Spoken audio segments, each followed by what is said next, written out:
Assalamualaikum warahmatullahi wabarakatuh. Perkenalkan, saya Veronica Dia Utami SPD dari SD Negeri Mandala Jeruk Legi, calon guru penggerak angkatan 10 Kabupaten Cilacap. Di sini saya akan memaparkan tugas 1.1 A8, koneksi antar materi, kesimpulan dan refleksi modul 1.1, refleksi pemikiran Ki Hajar Dewantoro.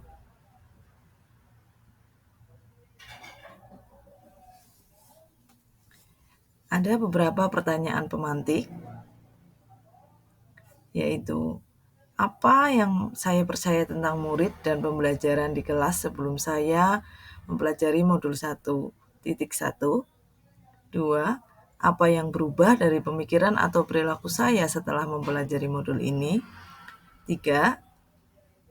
Apa yang dapat segera saya terapkan lebih baik agar kelas saya mencerminkan pemikiran Ki Hajar Dewantara?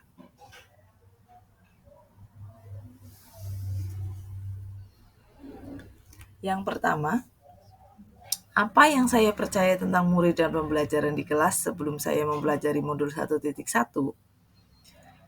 Yang pertama, murid hanya sebagai objek pembelajaran. Jadi murid diibaratkan kertas kosong yang belum ada isinya. Jadi sepenuhnya guru yang memberikan materi. Lalu pembelajaran hanya sebatas transfer ilmu pengetahuan atau hanya sekedar menghafal materi atau pada level kognitif saja. Guru sebagai pusat pembelajaran, yang mana guru sebagai satu-satunya sumber belajar. Lalu yang keempat, ada pembelajaran hanya fokus pada nilai atau hasil akhir. Jadi yang penting hasilnya. Anak bisa mendapatkan nilai yang bagus, bisa mencapai KKM, berarti pembelajaran dikatakan berhasil. Itu yang saya percaya sebelum mempelajari modul 1.1.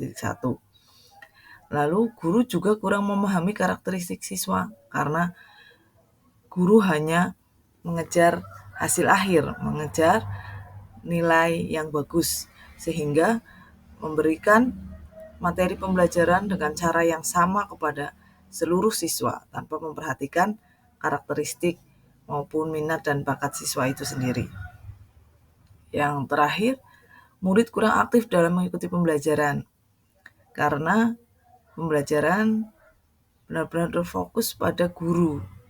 Jadi siswa hanya mendengarkan, mencatat, menulis, selalu mengerjakan soal, dan mendapatkan nilai. Setelah saya mempelajari modul 1.1 tentang pemikiran Ki Hajar Dewantoro, apa yang berubah dari pemikiran atau perilaku saya setelah mempelajari modul ini? Yang pertama, siswa bukan hanya sebagai objek pembelajaran yang menerima materi dari nol, seperti kertas kosong atau botol kosong yang harus diisi, tetapi siswa sebagai subjek pembelajaran yang mana mereka situ sudah memiliki pengetahuan awal. Jadi bukan kertas kosong, sudah ada sketsanya, kita sebagai guru hanya menebalkan. Kita sebagai guru berperan sebagai fasilitator yang memfasilitasi siswa dalam belajar. Yang kedua, pembelajaran dilakukan secara menyeluruh, tidak hanya sisi kognitif, tetapi afektif, sikap, lalu psikomotor, praktik, dan juga sosial budaya.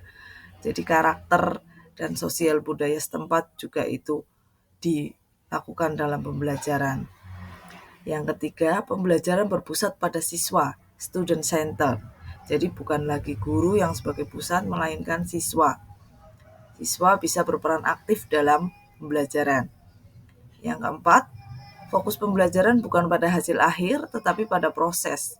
Jadi bagaimana prosesnya siswa itu belajar, mengamati, berdiskusi, berkolaborasi dengan teman-temannya yang akhirnya akan menghasilkan perubahan tingkah laku yang sesuai dengan tujuan pembelajaran itu sendiri. Yang kelima, guru melakukan tes diagnostik awal untuk mengetahui karakteristik siswa sesuai dengan kodrat alamnya, sesuai dengan minat dan bakat yang ada di lingkungan sekitar siswa, dan juga kodrat zaman yang sesuai dengan perubahan zaman di era digital saat ini. Lalu yang keenam, menjadikan lingkungan sekitar sebagai sumber belajar serta memberikan pembelajaran yang kreatif dan menyenangkan agar siswa menjadi aktif dalam mengikuti pembelajaran.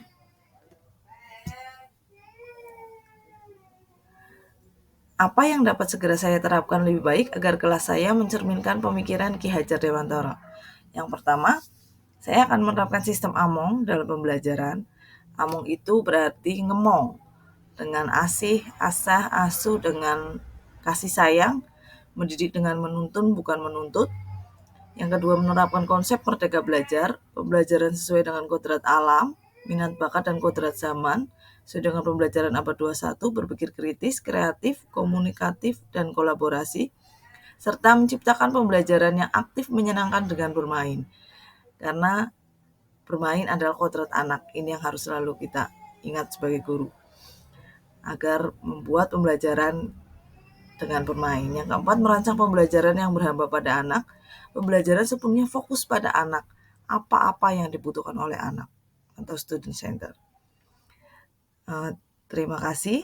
Semoga apa yang saya sampaikan bisa bermanfaat. Wassalamualaikum warahmatullahi wabarakatuh.